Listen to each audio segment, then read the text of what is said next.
What's going on? In this video, it's just going to be a quick and dirty way to set up your gears, your shifter, and your derailleur. I've already put a new shifter and new derailleur on this bike. I'll link the unboxing and install video at the end of this one. But this one is just to show you how to route the cables and maybe a couple tips and tricks on how to make it look really crisp and really clean. So let's get right into it. So to get the best results, you're going to want to put new outer cable on.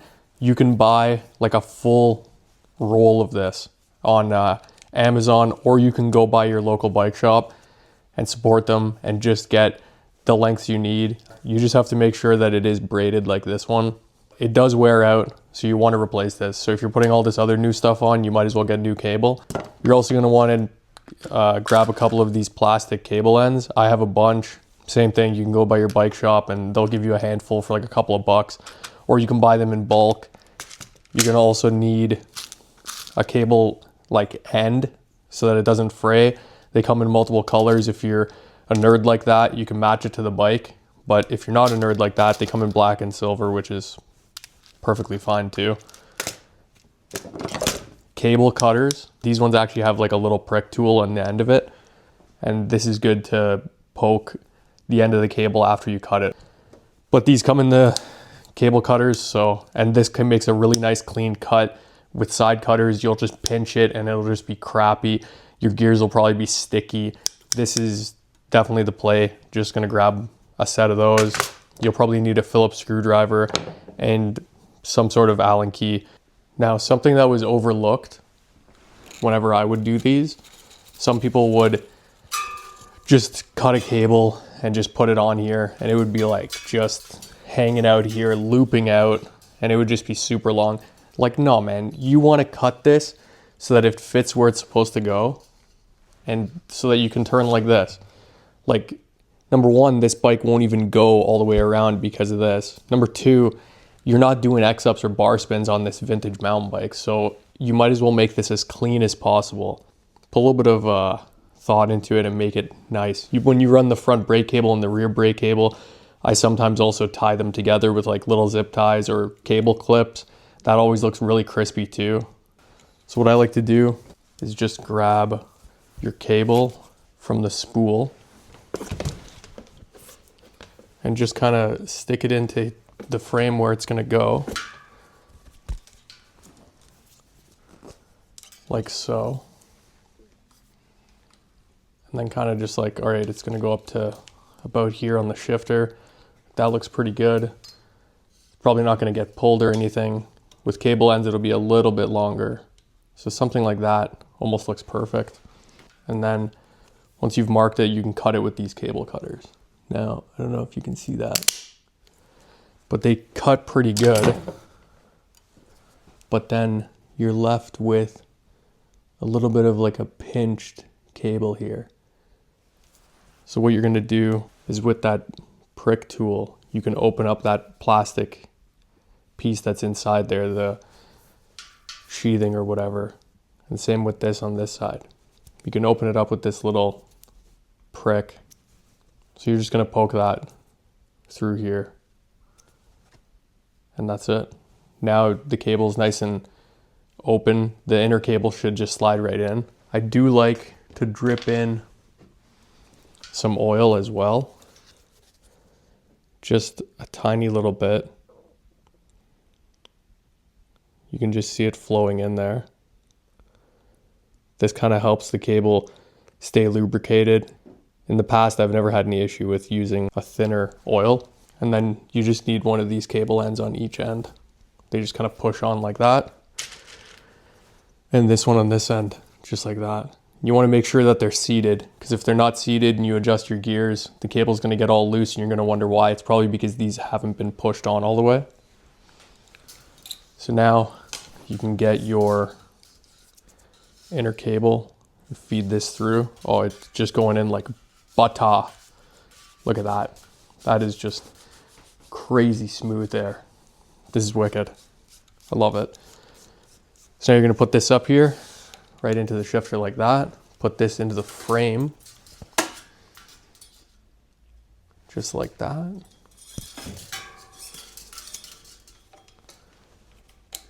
Make sure that those are both in there. Oh yeah. Now back here, it's basically exactly the same scenario. It's only going from here to right here on the frame. And you don't want to have a big kink in the cable like this.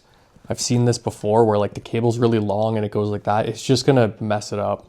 Realistically, this derailleur is never gonna move any further down. It might come up like that, which is gonna make it move a little bit, but I even doubt that. So I think I'm gonna cut it about there and see how that looks. So same thing, you just chop it. We're just gonna go open up those two sides, make sure, put the cable ends on. So I've made up the rear cable. I've just put 2 cable ends on it. So all we have to do is just grab the cable. There's a little guide underneath the bottom bracket here. It goes through that. And then same thing, just goes through here. It should come out of the other end like that very easily. If it stops and it's like you have to force it through, you should use the pick and make sure that it's opened up enough for the cable. This is really smooth. I'm digging this. And then through the derailleur like so. And that's it. Now, that looks pretty good. So now the way I like to do it is I like to have the barrel adjuster on the front shifter maxed out all the way in. And I like to have it in the lowest gear. And you just feed this through. Every derailleur is a little bit different.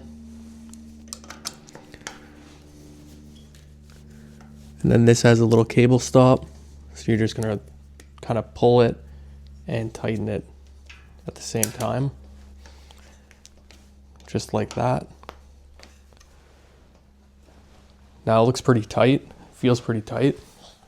I sometimes like to shift it just a couple times and kind of pre-stretch the cable. So I can see that it is a little bit too tight. So I might have to loosen this off. So you can just loosen this off a little bit by going like that. Tighten this back up. You just want to have a little bit of slack there. So now it is a little bit too loose. So I'm going to try and adjust it from the barrel adjuster as I'm pedaling it.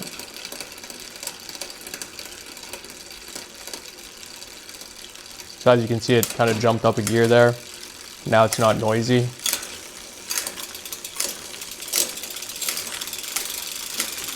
Wow. It looks like it just needs to go up a little bit higher. So I could just back off that low limit screw.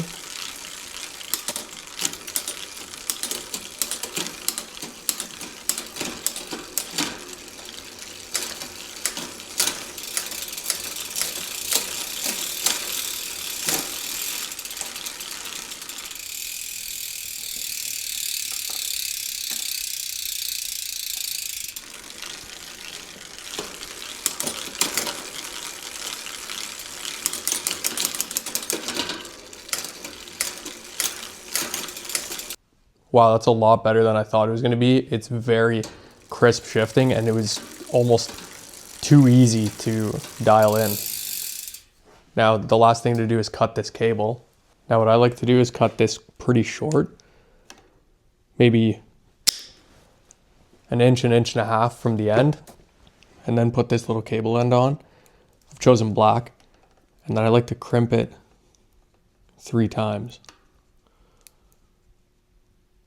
Just like that. Nice and tight on there. Some people say that's a little bit too short, but to be honest with you, it looks pretty clean. It's not gonna fray. It's a personal preference, but if you don't cut them short, you're doing it wrong. So that's it. Shifts good, looks good.